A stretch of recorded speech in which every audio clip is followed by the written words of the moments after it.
After hearing the survival odds, the human picked the hard mode. The orbital facility hung in space, like a massive ring of silver and glass, spinning slowly against the backdrop of distant stars. For 3,000 years, the Galactic Council had used this place to test new species who wanted to join their civilization. The tests were called the Ascension Trials, and they decided which species were ready for advanced technology and full membership. Captain Sarah Chen stood in the observation deck, looking out at the testing grounds below. She was the first human ever chosen to take these trials. Her uniform was crisp and clean, marked with the patches of Earth's United Space Program. Behind her stood the alien administrators who would oversee her test. The main administrator was a being named Kelvath. His body was made of living crystal that shifted colors when he spoke. Blue meant calm, red meant concern, and right now he was showing a lot of red. Next to him stood 4 other council members, each from a different species. They all looked worried. "Captain Chen," Kelvath began, his voice sounding like wind chimes in a storm. "We must explain the 3 difficulty modes before you choose." Sarah turned from the window and nodded. She had studied everything Earth's diplomats could find about these trials. She knew this moment would define humanity's place in the galaxy. "The standard mode has been completed by 62 species," Kelvath continued. "The survival rate is 40%. Candidates face resource management challenges, basic problem-solving tests, and environmental obstacles. Most species choose this mode. It is safe and reasonable." A holographic display appeared in the air, showing videos of previous trials. Sarah watched as different alien creatures solved puzzles, built shelters, and navigated through various challenges. Some succeeded. Some failed. All of them looked exhausted. "The advanced mode is much harder," another administrator said. "This one looked like a floating jellyfish made of light. Only 18 species have ever completed it. The survival rate drops to 15%. In addition to standard challenges, candidates must survive hostile environments, defend against automated threats, and complete time-sensitive objectives." The hologram changed to show advanced mode attempts. Sarah saw candidates fighting against extreme weather, running from mechanical hunters, and solving puzzles while environmental hazards tried to kill them. The failure videos were hard to watch. "And then there is nightmare mode," Kelvath said quietly. His crystal body turned deep purple, a color Sarah's briefing materials said meant fear or respect. "In 3,000 years, only 4 species have succeeded. The survival rate is 0.3%. That means for every 1,000 attempts, only 3 survive. No species similar to humans in biology or psychology has ever completed nightmare mode." The hologram showed nightmare mode footage. Sarah's eyes widened. The challenges looked impossible. Candidates faced everything from standard and advanced modes at once, but worse, the environment adapted and learned. Puzzles changed if you tried the same solution twice. Automated defenses actively hunted the candidate. The time limit was only 72 hours, and the testing ground was massive. "What do we get if we beat nightmare mode?" Sarah asked. The administrators looked at each other. Kelvath's color shifted to surprised yellow. "That is an unusual first question," he said. "Most candidates ask about survival tips or equipment options." "I need to know what we're playing for," Sarah replied. Kelvath gestured, and a new hologram appeared. It showed the council chambers, the technology archives, and the leadership seats. "Immediate full membership," he explained. "Complete access to all council technology, no probationary period, a permanent seat in the leadership chamber. Your species would jump ahead by centuries." "But Captain Chen, you must understand." "The odds," Sarah interrupted. "Yeah, I heard them. 0.3%, 3 in 1,000. The psychological damage alone," the jellyfish administrator began. "Show me the map," Sarah said. Kelvath hesitated. then displayed the Nightmare Mode testing ground. It was a moon orbiting a gas giant. The atmosphere was toxic. The temperature swung from boiling hot to freezing cold every 12 hours. The terrain was deadly. 3 artifacts had to be found and a cipher solved. Then the candidate had to reach an extraction point 40 kilometers from the starting zone. Sarah studied the map for 5 full minutes. The administrators waited. They had seen this before, ambitious candidates who looked at Nightmare Mode and then wisely chose Standard. This human would do the same. She had to. The math was clear. "I'll take Nightmare Mode," Sarah said. The room exploded with noise. All 5 administrators started talking at once. Kelvath's crystal body flashed through every color. 2 of the other administrators left their positions to approach Sarah directly. "This is madness," one shouted. "Your species just achieved faster-than-light travel 20 years ago. You have no experience with trials of this caliber." "We have documented evidence of human psychology," another added. "Your species is prone to emotional decision-making and overconfidence. This will kill you." "The Council can reject your choice," Kelvath said firmly. "We have that authority. We can require you to take Standard Mode. This would be for your own protection." Sarah crossed her arms and looked at each administrator in turn. Her face was calm. When she spoke, her voice was steady and clear. "You gave me 3 options. You showed me the data. You explained the rewards. Now you're telling me I can't choose? That's not how choices work." "You don't understand what you're facing," Kelvath insisted. "I understand perfectly," Sarah replied. "You've been running these trials for 3,000 years. You've got your system, your statistics, your safe little paths for species to follow. And 99.7% of nightmare attempts fail. I heard all of that." She stepped closer to the holographic display, pointing at the hostile moon. "But here's what you don't understand about humans. We invented a saying back on Earth. It goes like this: you miss 100% of the shots you don't take. Another one says, fortune favors the bold. We've got hundreds of these sayings because taking crazy risks is what we do." "That is not logical," the jellyfish administrator protested. "No, it's not," Sarah agreed. "But logic isn't everything. You want to know why I'm choosing Nightmare Mode? Because when humanity finds out I was offered 3 choices and picked the easiest one, they'll be disappointed. When they learn I looked at impossible odds and backed down, they'll wonder if I was the right person to send. But when they hear I looked at 0.3% and said, let's do this anyway, they'll understand." "Understand what?" Kelvath asked quietly. Sarah smiled. It wasn't a happy smile.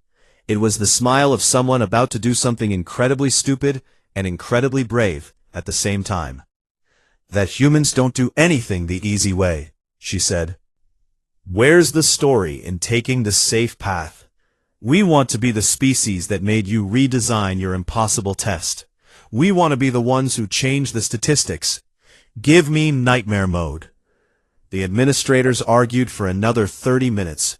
They showed her more death statistics. They displayed psychological profiles of broken candidates. They explained in detail how she would probably die. Sarah listened to everything. She nodded at the right times. She acknowledged every risk. Then she said, "Nightmare Mode. Final answer." Kelvath's crystal body turned a color Sarah hadn't seen before. It was a mix of resignation and something that might have been respect. "Very well," he said. "Captain Sarah Chen of Earth, you have selected Nightmare Mode. May your gods, if you have them, watch over you." "We've got lots of gods," Sarah replied, "and most of them love watching humans do stupid things. Let's give them a good show." The preparation began immediately. Sarah was taken to the equipment room. She would get a standard survival suit, basic tools, and a 72-hour power supply. Nothing more. That was the rule. As they fitted her suit, Kelvath approached one final time. "Why do I feel like I'm sending someone to their death?" he asked. Sarah checked her suit seals and grinned. Because you probably are, she admitted. But here's the thing about humans. We're really bad at accepting the word impossible. See you in 72 hours. The teleportation field activated.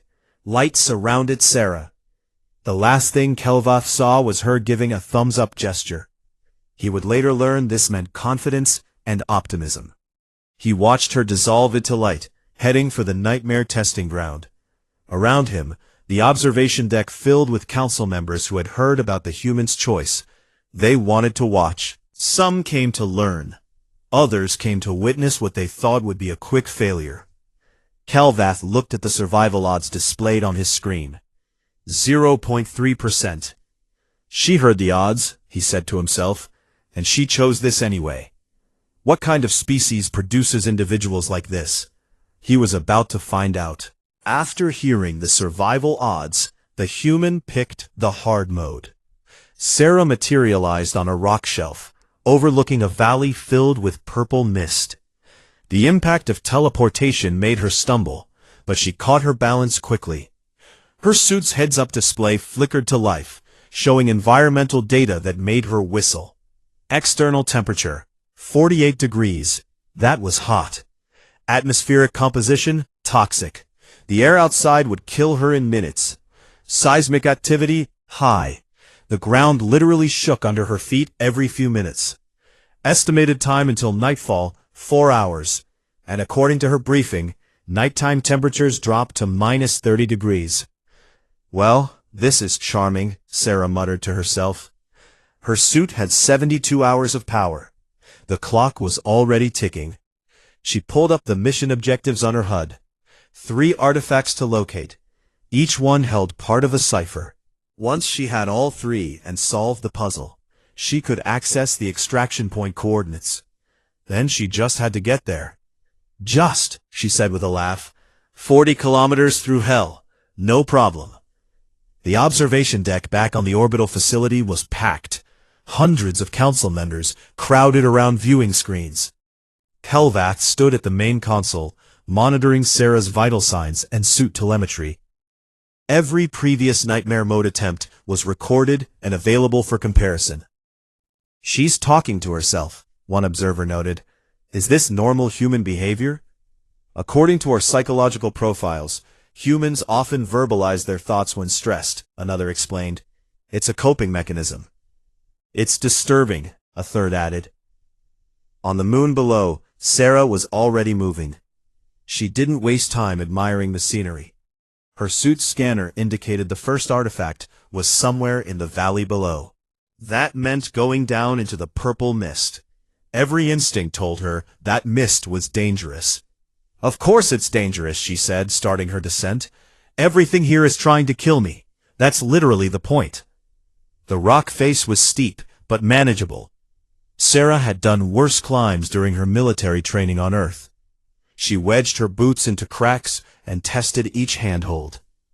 15 minutes later, she reached the valley floor. The purple mist closed around her immediately. Visibility dropped to 3 meters. Her suit's external temperature gauge started climbing. 48, 50, 55 degrees. The mist was hot. Sarah's HUD flashed a warning. Chemical composition analysis, acidic vapor detected. Suit integrity at 98%. All ready? Sarah checked her seals. The mist was eating through her suit's outer layer. Not fast, but steadily. Okay, think. The suit has carbon dioxide scrubbers. If I can reverse the chemical process? She opened her suit's maintenance panel while walking. Her fingers worked quickly, rerouting the scrubber system. It wasn't designed for this, but the basic chemistry should work. She created a crude acid neutralizer that would spray from her suit's ventilation system. That'll buy me time, she said, activating the modification. The suit integrity stopped dropping. Not perfect, but good enough. In the observation deck, alarms went off. She's modifying her suit, someone shouted. That's against protocol. No, Kelvath said slowly, checking the rules. The rules say she cannot bring additional equipment. They say nothing about modifying what she has. But that's creative, Kelvath finished. His crystal body showed interested green. Very creative. Sarah pushed deeper into the valley. Her scanner showed the artifact's location, a cave system 3 kilometers ahead. The ground shook again, this time more violently. She stumbled and went down hard on one knee. Earthquake. She braced herself against a rock. The shaking lasted 30 seconds. When it stopped, she checked her suit. Still intact. Keep moving. The cave entrance appeared through the mist like a mouth in the rock. Sarah approached carefully. Her suit's lights penetrated only a few meters into the darkness. Something moved in there. Of course something lives in the creepy cave, Sarah whispered. Why wouldn't it? She drew her suit's only weapon, a plasma cutter designed for cutting through debris. It could work as a weapon if needed. She entered the cave slowly. The walls glowed with bioluminescent fungi. Blue and green lights pulsed in patterns. Beautiful. Also probably deadly. Sarah's scanner confirmed her suspicion. The fungi released spores. Hallucinogenic spores. Fantastic. Sarah sealed her suit's air intake to internal reserves. That would last maybe 6 hours before she needed to filter external air. Clock's ticking faster now.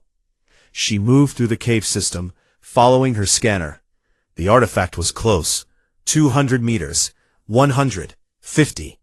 That's when the first hallucination hit. Sarah's vision doubled. The cave wall seemed to breathe. The glowing fungi became eyes. Thousands of eyes, all watching her. She heard voices. Her mother calling her name. Her old commander shouting orders. Children crying. Not real, Sarah said through gritted teeth. Her training kicked in. During military survival school, they'd used sensory deprivation and psychological stress. She knew how to fight through altered perceptions. None of this is real. Stay focused. But the hallucinations got worse. The cave floor became a pit of writhing snakes. The ceiling dripped blood. Faces formed in the rock, screaming at her. She pulled out a standard-issue emergency medical kit. Found the finger splint. Then she looked at her left hand and made a decision that would shock the observers. She grabbed her left pinky finger and bent it backward. The crack echoed through the cave. The pain was immediate and overwhelming. The hallucinations didn't disappear, but they became manageable. Sarah's brain had something real to focus on. Pain is just data, she gasped, applying the splint. Keep moving. In the observation deck, several council members turned away from their screens. She broke her own finger, someone shouted. Why would she do that? To maintain cognitive function, a medical officer explained. He sounded impressed and horrified. The pain overrides the hallucinogenic effects. It's brutal, but effective. What kind of species deliberately harms themselves as a tactic? Another asked. The kind that wins, Kelvath said quietly. Sarah reached the artifact chamber. It sat on a pedestal in the center of a circular room. The artifact looked like a crystal sphere with symbols carved into its surface. She grabbed it. Immediately, the cave started collapsing. Of course it does. Sarah spun and ran. Rock fell from the ceiling. The floor cracked. She jumped over widening gaps. Her broken finger screamed with pain every time she used that hand. She ignored it. She made it out with seconds to spare. The cave entrance collapsed behind her in a cloud of dust. Sarah stood in the purple mist, breathing hard, holding the first artifact. 1 down, she said. 2 to go. And I've got 66 hours left. Her suit's power was at 87%, better than she feared. The acid mist had stopped corroding her suit, thanks to her modification. Her finger hurt like hell, but it was splinted properly. Sarah checked her HUD for the second artifact's location. It was 15 kilometers away, in what the map labeled as the facility. That sounded ominous. The sun was setting. The temperature was already dropping. Sarah found a rock overhang and wedged herself under it. She would rest for 2 hours while the worst of the temperature swing passed. No point exhausting herself by fighting the environment when she could wait it out. 2 hours of sleep, she told herself. Then we move. She set her suit's alarm and closed her eyes. Within minutes, she was asleep. This shocked the observers more than anything else. "She's sleeping," someone exclaimed, "in the middle of nightmare mode." "Humans require regular sleep cycles," the medical officer explained. "But her ability to fall asleep in this situation indicates remarkable stress tolerance." "Or madness," another suggested.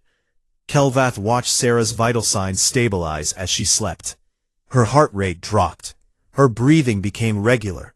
She was actually resting. "Not madness," he said. "Discipline. She knows she needs rest to continue, so she takes it, even here, even now." The 2 hours passed. Sarah's alarm woke her. The temperature had dropped to -15 degrees. Her suit was handling it. She emerged from her shelter and started walking. The night sky was spectacular. The gas giant dominated the horizon. Its rings caught starlight and glowed. Under different circumstances, Sarah would have stopped to admire it. "Maybe after I survive," she said, trudging across the frozen ground. 3 hours of walking brought her to the facility. It was a massive structure half buried in the rock, clearly ancient. The entrance was a sealed door with a puzzle lock. Sarah studied it. "Okay, let's see what you've got." She accessed the puzzle. Numbers and symbols appeared on her HUD. They needed to be arranged in a specific pattern. Sarah could feel her thoughts slowing. The facility was generating an electromagnetic field. It was messing with her brain. Previous candidates had tried to solve this through pure logic. They'd spent hours fighting the interference. Many had given up. Some had suffered permanent cognitive damage from the strain. Sarah stared at the puzzle. Her broken finger throbbed. Her head hurt from the EM field. The numbers and symbols swam in her vision. Then she stopped trying to think. Instead, she let her intuition take over. She'd played puzzle games as a kid, Tetris, Sudoku, pattern-matching games. Her hands started moving. She wasn't thinking about why. She was just feeling what looked right. The puzzle clicked. Total time, 47 minutes. "Huh," Sarah said. "That worked." Inside the observation deck, the record board updated automatically. "New speed record for facility puzzle," the computer announced. "Previous record, 6 hours, 12 minutes. Current record, 47 minutes. The council members stared at their screens in silence. Sarah entered the facility. The interior was dark. Her suit lights revealed corridors and rooms. Her scanner said the second artifact was on the lower level. She found stairs leading down, took them carefully, reached a large chamber filled with equipment she didn't recognize. The artifact sat in the center, another crystal sphere. Sarah grabbed it and grinned. 2 down, 1 to go, and I've still got 58 hours. She had no idea that the hardest part was still ahead. After hearing the survival odds, the human picked the hard mode. Sarah emerged from the facility into the harsh daylight. The temperature had swung back to 45 degrees. Her suit power was at 63%. She'd been in the trial for 32 hours. Her body was tired, but her mind was sharp. The third artifact was 22 kilometers away, according to her scanner. Between here and there was something the map simply labeled Wasteland. That couldn't be good. She started walking. The terrain changed within an hour. The rocky ground gave way to cracked earth. Strange crystalline formations jutted from the soil. Sarah's radiation detector started clicking. Radiation, of course. She checked her suit's shielding. It would protect her, but only for so long. Extended exposure would still cause damage. Better move fast. The wasteland stretched ahead like a dead sea. Just endless kilometers of irradiated ground under a punishing sun. Sarah settled into a steady pace, 1 foot in front of the other, again and again. The observers watched in fascination and confusion. She's just walking, someone said. Doesn't she realize there should be a vehicle? Or she should find shelter and wait for cooler weather? Look at her pace, the medical officer said. It's perfectly calibrated. She's going to walk the entire distance. That's impossible. No species has that kind of endurance. Apparently humans do, Kelvath said. He'd been researching human evolution during Sarah's trial. What he'd found was disturbing. Their species evolved as persistence hunters. They would chase prey for days until it collapsed from exhaustion. This human is using ancient instincts. Sarah walked. Her legs burned. Her feet hurt. The radiation made her feel sick. During her military service, she'd done 40-kilometer marches with full gear. This was actually easier. No extra weight, no drill sergeants screaming at her. Just a walk in the park, she said to herself. A really terrible park that's trying to kill me, but still a park. Hour 36 became hour 40. Sarah kept walking. The third artifact's location was finally in range. 10 kilometers. 8. 5. Then her suit's communication system crackled to life. Sarah, her mother's voice came through the speakers. Sarah, please, you need to come home. Sarah's steps faltered. That wasn't possible. This was a closed system. Sarah, we need you, her old commander's voice now. The mission is falling apart. Your team is dying. Not real, Sarah said firmly. She recognized this. The trial AI was attacking her psychologically. Nice try, computer. Earth is under attack, a panicked voice shouted. The council lied. They're invading. You have to abort. Sarah gritted her teeth and kept walking. The voices multiplied. Her father, her sister, old friends, all of them begging her to quit, to give up, to save them. Not real, not real, not real, she chanted it like a mantra. You're going to die out here, a cold voice said. Alone, forgotten. Your species will fail because of you. That one hit harder. Sarah stumbled. What if she did fail? What if her death set humanity back? What if— No, she shouted at the empty wasteland. You don't get in my head. She started singing. Badly, off-key, an old rock song from Earth called Don't Stop Believin'. She didn't remember all the words. She made up the parts she forgot. It sounded terrible, but it drowned out the voices. In the observation deck, council members covered their auditory sensors. What is that noise? Someone asked in pain. Human music, Kelvath said. She's using it as a defense mechanism. It's working, the medical officer added. Her stress levels are dropping. The psychological attack is failing. Sarah sang her way across the final 5 kilometers. By the time she reached the third artifact's location, she'd cycled through every song she could remember. The voices had given up. The third artifact was in a bunker. The entrance was sealed. Sarah examined the lock. It required 3 people to open simultaneously. 3 different panels. Each one had to be activated at the same time. Well, that's a problem, Sarah said. She studied the mechanism. Other candidates had given up here. The rules seemed clear. One person couldn't be in 3 places at once. This was designed as an impossible task. Sarah circled the bunker, looked at it from every angle. Then she smiled. You know what? Rules are just suggestions. She pulled out her plasma cutter, aimed it at the first panel, and fired. The panel exploded in sparks. Sarah moved to the second panel, cut through it, moved to the third. The bunker's defensive systems activated. Alarms blared. But the door mechanisms were damaged. Sarah kicked the door, once, twice, 3 times. It crashed inward. Problem solved. She walked inside. The observation deck erupted in chaos. She destroyed the puzzle, someone shouted. That's cheating. Show me the rule that says she can't, Kelvath challenged. He pulled up the trial regulations. The rules say she must reach the artifacts. They don't specify how. But the spirit of the test doesn't matter. Kelvath was actually laughing now. His crystal body flashed bright yellow. She found a solution, an unorthodox solution, but a solution. This is remarkable.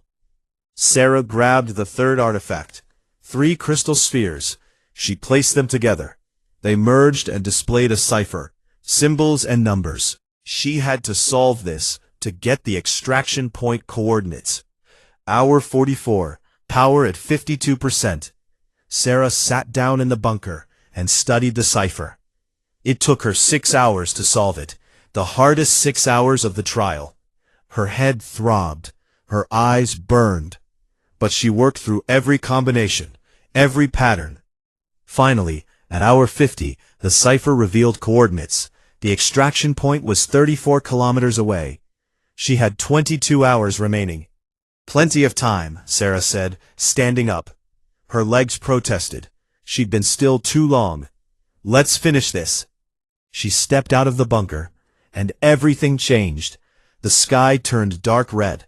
The ground started shaking violently. Sarah's suit detected massive energy spikes. Warning, trial parameters have changed. Extreme hazard conditions detected. Sarah looked up. Massive storm systems were forming. The temperature was spiking and dropping randomly. Her scanner showed autonomous drones activating across the region. What the hell? Sarah breathed. Back in the observation deck, alarms were screaming. The trial AI is adapting, someone shouted. It's increasing difficulty beyond standard parameters. We need to abort, another voice called. No, Kelvath commanded. She wanted nightmare mode. Let's see what she does when the nightmare fights back. Sarah watched as defense drones rose from hidden bunkers. 5 of them, each one armed and clearly looking for her. The trial had stopped testing her. Now it was trying to kill her. She dove behind a rock as the first drone fired. Energy bolts slammed into the ground where she'd been standing. Sarah's mind raced. 34 kilometers to extraction, 22 hours remaining, and now she had to fight. Okay, she said quietly. Okay, this is fine. This is totally fine. A drone swooped low. Sarah rolled, came up running, plasma cutter in hand. She fired at the drone, missed, fired again, hit its sensor array.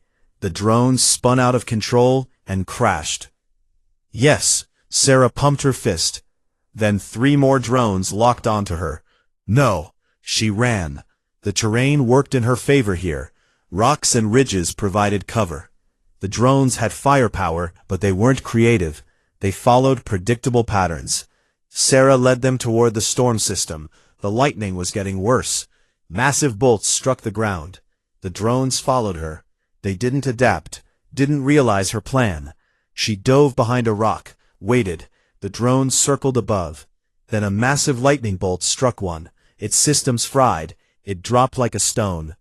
2 down. Sarah grinned. 3 to go. She used the same tactic, led the remaining drones into the storm. 1 more got hit by lightning. The other 2 started to pull back. They were learning. Smart machines, Sarah muttered. I hate smart machines. She couldn't outrun them forever. Her suit power was dropping faster now. Fighting and running burned energy. She was at 41% with over 30 kilometers still to go. Sarah needed a new plan. She looked at the terrain ahead. A massive canyon system. The map showed it was between her and the extraction point. Previous candidates had been supposed to puzzle their way through it. Sarah had a better idea. She ran toward the canyon. The drones followed. She reached the edge and kept going, dropped over the side, grabbed onto rocks, started climbing down. The drones followed. They entered the narrow canyon. Perfect. Sarah pulled out her plasma cutter, aimed at the canyon wall, fired at the weakest point. The wall cracked. Fired again. The crack widened. The canyon wall collapsed. Tons of rock fell on the pursuing drones. They were crushed instantly. Sarah hung on her handhold, waited for the dust to clear, then started climbing again. All drones eliminated. She reached the canyon floor, and I just created a shortcut. The canyon is blocked behind me, but I can go straight through. This is actually working out. She checked her remaining power, 33%. Distance to extraction, 29 kilometers. Time remaining, 18 hours. The math was tight, but possible. Sarah started moving through the canyon. The collapsed wall had created a straight path. No more puzzles, no more challenges, just distance to cover. I'm going to make it, she said to herself. I'm actually going to make it. She had no idea that the hardest part was still ahead. In the observation deck, Kelvath watched the human's progress. His crystal body showed every color at once. She's weaponizing the trial itself, he said in awe. She's turning everything against the system. What happens if she actually succeeds? Someone asked. Nobody had an answer. After hearing the survival odds, the human picked the hard mode. Sarah moved through the canyon system. Her suit power showed 28%. She'd been in the trial for 56 hours. Her body screamed for rest, but she pushed forward. 16 hours remained. 23 kilometers to go. The canyon walls rose hundreds of meters on either side. The path ahead looked clear. Too clear. Sarah had learned that when things seemed easy in nightmare mode, something bad was about to happen. She was right. The ground beneath her feet suddenly gave way. Sarah dropped. Her hands shot out, grabbed the edge of the newly formed pit. Her plasma cutter fell from her belt, disappeared into darkness below. She hung there, dangling over nothing. Not good. She pulled herself up. Every muscle burned. Her broken fingers screamed. But she made it back to solid ground. She looked down into the pit. Her scanner showed it was 50 meters deep. The bottom was lined with something sharp, designed to kill. The canyon is collapsing, Sarah realized. The whole system is falling apart. She started running. Behind her, more sections of the floor fell away. The canyon was designed to be navigated carefully. Sarah's shortcut had destabilized the entire structure. This is what I get for being clever. She sprinted forward, jumped over widening cracks. The canyon walls were shaking. Rocks fell from above. A massive boulder crashed down right in her path. Sarah didn't slow. She ran up the boulder, used it as a ramp, launched herself over a gap, landed hard, kept moving. In the observation deck, every council member was on their feet. The canyon is collapsing, someone shouted. She'll be buried alive. She's still moving, Kelvath said. His voice was tense. Look at her speed. She's not slowing down. Her power levels are critical, the medical officer warned. All that running is draining her suit. Sarah's HUD flashed warnings. Power at 23%. Oxygen reserves low. Structural integrity at 81%. Everything was failing at once. She saw light ahead. The canyon exit. 500 meters. 400. 300. The canyon behind her collapsed completely. A wall of dust and debris chased her. Sarah ran faster than she thought possible. Her lungs burned. Her legs felt like they would give out. 200 meters. 100. She dove through the canyon exit as the collapse reached her, rolled across open ground, came to a stop. Behind her, the entire canyon system fell in on itself. Dust and rocks filled the air. Sarah lay on the ground, breathing hard. Her suit power was at 18%. That was close, she gasped. Too close. She forced herself to stand, checked her position. 18 kilometers from extraction, 14 hours remaining. The landscape ahead was different. Flat, open, no cover. And her scanner showed a massive storm system moving in. The same one she'd used against the drones earlier. It was following her. Of course it is. Sarah started walking. Why would anything be easy? The storm caught up to her within an hour. Wind hit like a hammer. Rain fell in sheets. But this wasn't normal rain. Sarah's suit integrity started dropping. The rain was acidic. Everything on this moon is acid, Sarah shouted over the wind. Is that the only trick you know? Lightning struck nearby. The blast wave knocked her down. She got up, kept moving. Power at 14%. Distance to extraction, 15 kilometers. Sarah did the math. At her current pace, she'd run out of power 8 kilometers short. She needed to go faster. But going faster used more power. It was a losing equation. Unless she changed the equation, Sarah looked at her suit's systems. Most of the power was going to life support, temperature regulation, radiation shielding, and mobility assistance. She started shutting things down. Temperature regulation off. She'd have to endure the heat and cold naturally. Mobility assistance off.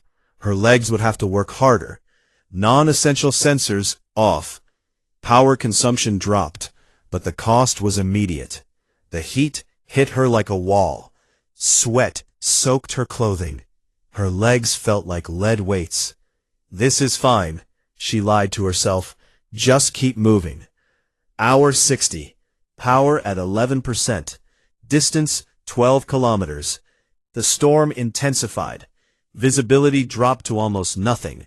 Sarah couldn't see more than a few meters ahead. She followed her suit's navigation system, one step at a time. Then her suit's communication system crackled. A real voice this time. "Kelvath, Captain Chen," he said, "we're detecting critical system failures. You need to activate your emergency beacon. We can extract you early." "And fail the trial?" Sarah asked. "You'll survive," Kelvath insisted. "That's what matters." "No," Sarah shouted. "I came here to complete nightmare mode. I don't quit." "This isn't about quitting. You've already proven." Sarah cut off the communication. She didn't need distractions. In the observation deck, Kelvath stared at his console. She'd refused rescue. Council members argued around him. "We have an ethical obligation to save her." She refused. That's her choice. No species should have to suffer this much. Kelvath silenced them all. She chose this. We honor that choice. We watch, we document. And if she succeeds, we acknowledge what she's accomplished. Sarah pushed through the storm. Hour 62. Power at 9%. Distance 10 kilometers. Her legs were failing. Every step was agony. The heat was unbearable. She couldn't feel her broken finger anymore. That was probably bad. She fell, lay in the mud for a moment. Everything told her to stay down, to rest, to accept rescue. "No," she whispered. "Get up." She stood, stumbled forward. Hour 64. Power at 6%. Distance 8 kilometers. The extraction point was so close, but Sarah's body was done. She couldn't run, could barely walk. Her vision was blurring. Dehydration, heat exhaustion, radiation sickness, all of it hitting at once. She fell again. This time it took longer to get up. "Come on," she told herself. "You're better than this." She wasn't better. She was human. Humans had limits. She was past them. But humans also had something else. Something that made them dangerous. Spite. Sarah looked at the storm, at everything trying to kill her, and she got angry. "You want me to quit?" she shouted at the sky. "Too bad. I'm going to finish this. I'm going to walk across your stupid moon. I'm going to reach that extraction point, and then I'm going to tell everyone exactly how hard you tried to kill me, and how you failed." The anger gave her energy. Not much, but enough. She started moving again, not walking, crawling, on her hands and knees through the mud and acid rain. It was undignified. It was pathetic. It was also progress. Hour 66. Power at 4%. Distance 6 kilometers. The storm finally broke. The clouds parted. Sarah could see the sky. And ahead, in the distance, she could see something. A structure. The extraction point. 6 kilometers. She could do 6 kilometers. People ran 6 kilometers for fun on Earth. Of course, they didn't do it after 66 hours of hell. But still. Sarah tried to stand. She fell. "Okay," she said. "We're doing this the hard way." She started crawling, used her arms to drag herself forward, inch by inch, meter by meter. Hour 68. Power at 2%. Distance 4 kilometers. Her suit's systems were failing completely. Life support was on minimum. Her HUD was flickering. But the extraction point was visible. She could see it. The ground ahead changed. A massive chasm. No warning. Just a tear in the earth. 200 meters across. Sarah's scanner showed it was 300 meters deep. Previous candidates were supposed to build a bridge, use materials from solved puzzles, find a way across. Sarah looked at the chasm, looked at her power reserves. 2%. I can't build a bridge, she said. Don't have time. Don't have materials. Don't have energy. She looked at her suit's emergency systems. There was one thing left. Emergency thrusters, designed to catch a falling person. Give them a controlled descent. One-time use. After that, they were done. Sarah had a different idea. She crawled to the edge of the chasm, looked across. The extraction point was on the other side, 3 kilometers beyond the gap. The math didn't work. The thrusters weren't designed for horizontal flight. They'd launch her maybe 50 meters. She needed 200. The math is wrong, Sarah said. Then she smiled. But the math doesn't know about human stubbornness. She positioned herself, activated the thrusters at maximum power, overrode every safety protocol, pushed them past their design limits. The thrusters fired. Sarah launched across the chasm like a missile. The acceleration was crushing. Her broken ribs from the canyon collapse screamed. Her vision went black at the edges. She flew. 30 meters, 50, 100. She was going to fall short. Sarah angled her body, used every bit of aerodynamics she could, stretched her arms forward. 150 meters, 175. The thrusters died. Sarah was in freefall. She hit the far side of the chasm, hit it hard, but she hit it. Her hands scrabbled at the rock, found a hold. She hung there, no power left to help, just her own strength. Sarah pulled herself up, collapsed on solid ground. Made it, she gasped. 3 kilometers, 3 more kilometers. She tried to stand, fell. Her right leg wasn't working. Something was broken. Of course it is, Sarah said. She started crawling again, dragging her useless leg, using her arms. The extraction point was right there. Hour 71, power at 0%. Her suit was dead. She was breathing the thin atmosphere. It was toxic. She had minutes.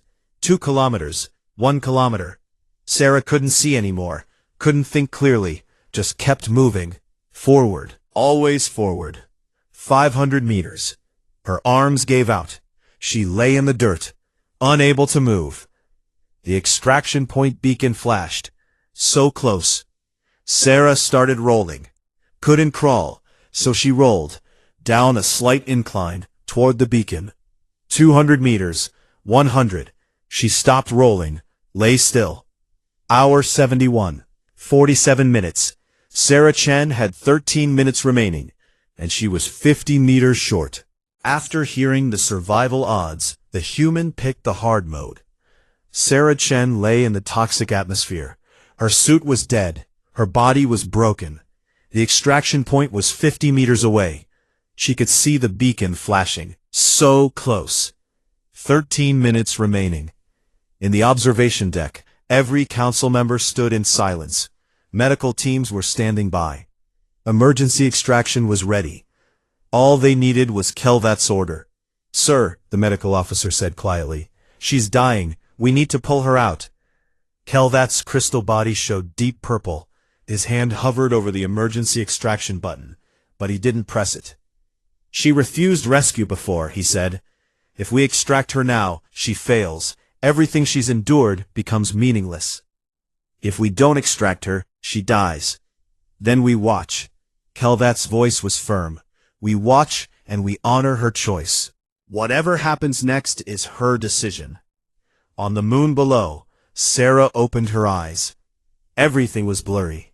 Her body refused to move.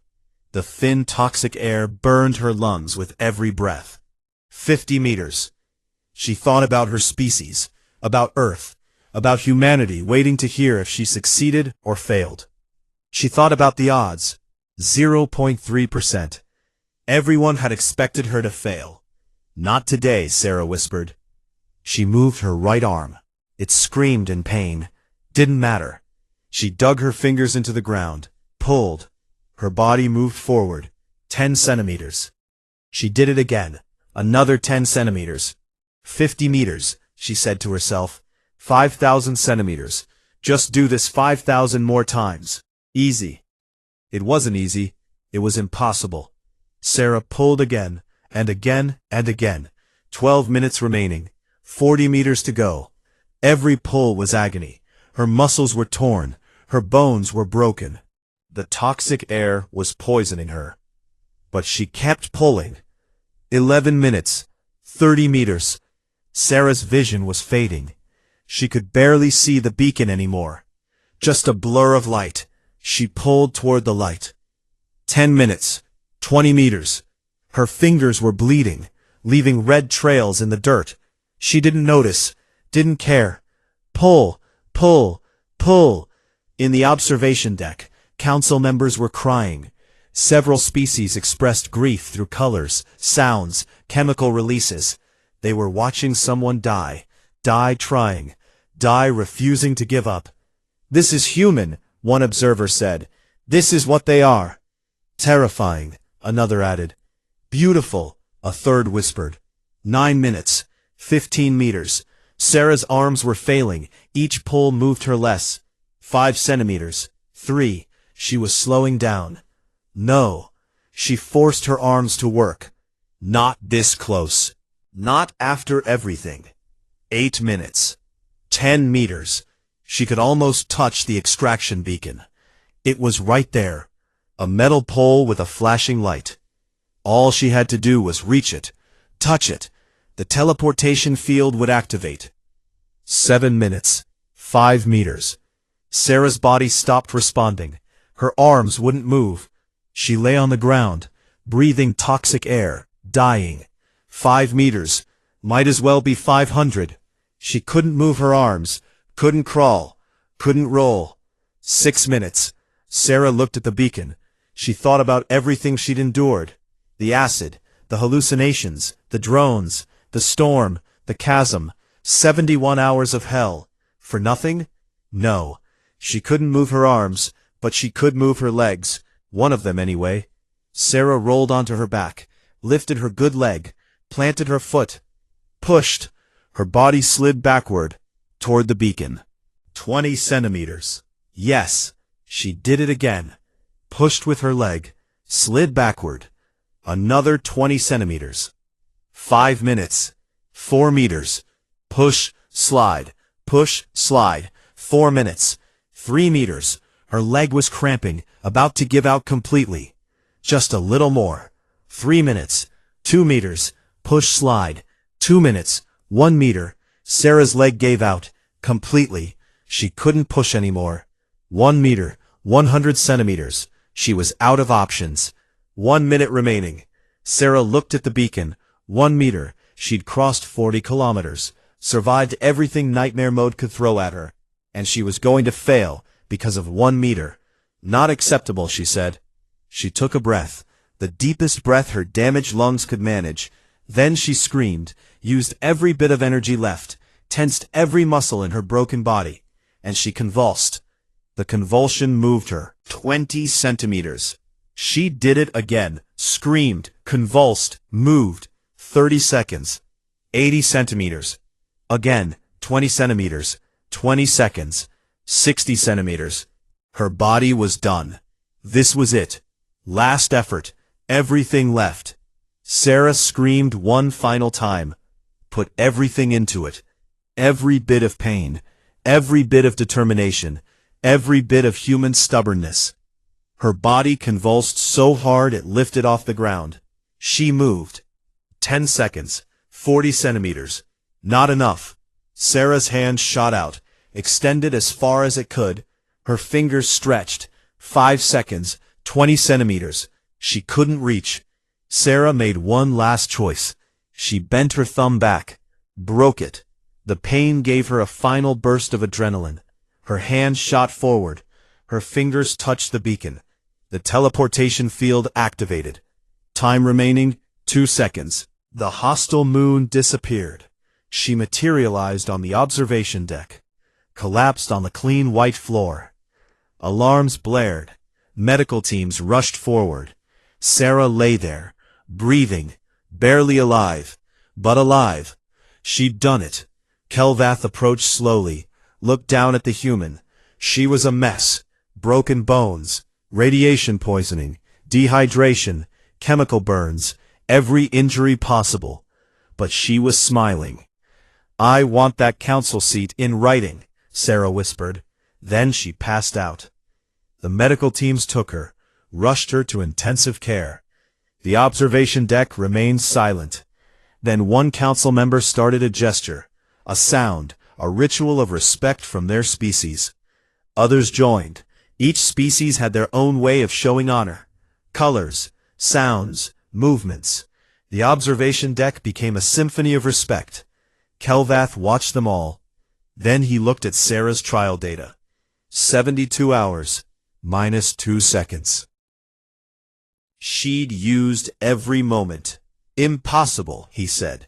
But the data didn't lie. Sarah spent 6 days in medical recovery.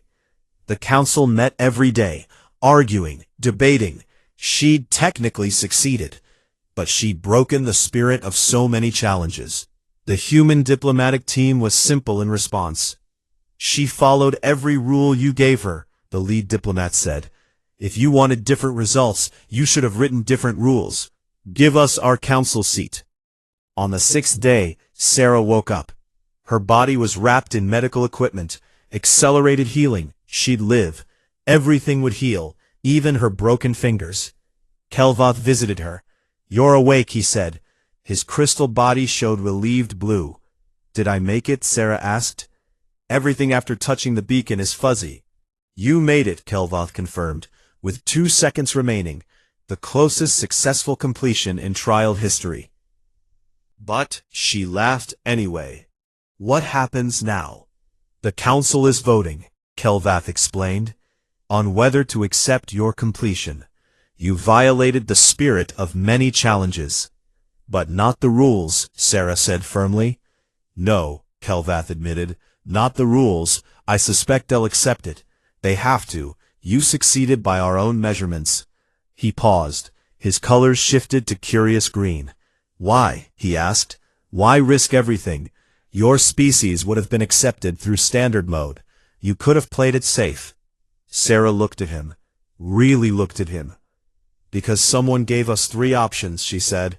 "And humans don't choose easy when hard is available. Where's the story in that? We don't want to be the species that played it safe. We want to be the species you remember." Mission accomplished. You're the most talked about trial candidate in 3,000 years. 3 days later, Sarah stood before the full Galactic Council. She still had a cane. Her body was still healing, but she stood straight. The council chamber was massive. Thousands of species represented, all watching her. Kelvath spoke from the central platform. "Captain Sarah Chen of Earth," he announced, "you have completed Nightmare Mode. The council recognizes your success. Humanity is granted full membership, immediate access to all technology, a permanent leadership seat." The chamber erupted in noise. Some species cheered, others protested. It didn't matter. The decision was made. But Kelvath wasn't finished. "Additionally," he continued, "humans must serve as trial consultants. We need to understand what made you different before more humans attempt Nightmare Mode." Sarah grinned. "More humans will definitely attempt it. That's what we do." She was right. 5 years later, the statistics had changed dramatically. Human candidates selected Nightmare Mode 92% of the time. The success rate was 34%, higher than most species' standard mode rates. The trial facility had to be redesigned twice. Humans kept finding creative solutions, breaking things that were supposed to be puzzles, using the environment as a weapon, refusing to follow the intended paths. Other species watched in amazement and fear. These humans who barely had faster-than-light travel. These newcomers. They were changing everything. Sarah became the trial facility's chief consultant. She redesigned challenges, made them harder, more creative, less predictable. "You're making them impossible," Kelvath complained. "No," Sarah replied. "I'm making them interesting. There's a difference." She stood in the observation deck, watching a new human candidate. A young man named Marcus. He just selected Nightmare Mode. "Do you think he'll make it?" Kelvath asked. Sarah watched Marcus teleport to the hostile moon, watched him look around, assess the situation. Then she heard him speak. "All right," Marcus said. "Let's see what you've got." Sarah smiled. "Yeah," she said. "He'll make it. That's what humans do." She turned to Kelvath. Her smile widened. "You showed us the odds. We heard them. Now watch what we do with impossible odds. We make them routine." Across the galaxy, humanity was spreading, taking risks, choosing the hard paths, turning impossible challenges into solved problems. A plaque was installed at the trial facility entrance. Every candidate saw it before beginning. It read, "Chen's Run, proof that survival odds are just suggestions." And below that, in smaller letters, humanity's motto, "Why choose easy when hard is more fun?" The Galactic Council had expected humanity to follow their established patterns, to integrate slowly, to accept their place. Instead, humanity did what humans always do. They looked at the rules, heard the odds, acknowledged the impossibility, and then they said, "Watch this." Sarah stood in the observation deck, looking out at the stars. She thought about that moment. 72 hours ago. No, 5 years ago. Time was strange. She thought about the moment she'd selected Nightmare Mode. Everyone thought she was crazy. She was. But that's what made humans dangerous. They were all a little bit crazy. And the galaxy was just starting to understand what that meant. Kelvath approached her. "Do you have any regrets?" he asked. Sarah thought about it. The fear, the moments she thought she'd die, the 72 hours of hell. "Not one," she said. "I got to show the galaxy what humans are. I got to prove we belong here. I got to make history." She looked at Kelvath. "And I got to hear you say that's impossible, and then prove you wrong. That's 72 hours of my life." Kelvath's crystal body showed every color at once. Amusement, respect, fear, understanding. "You humans are going to change everything," he said. "That's the plan," Sarah agreed. The galaxy was getting boring anyway. Time to shake things up. She looked back at the stars, at the infinite possibilities. "After all," she said, "what's the point of survival odds if nobody's going to ignore them?" And somewhere, across the galaxy, another human was looking at an impossible challenge, hearing the odds, and picking the hard mode.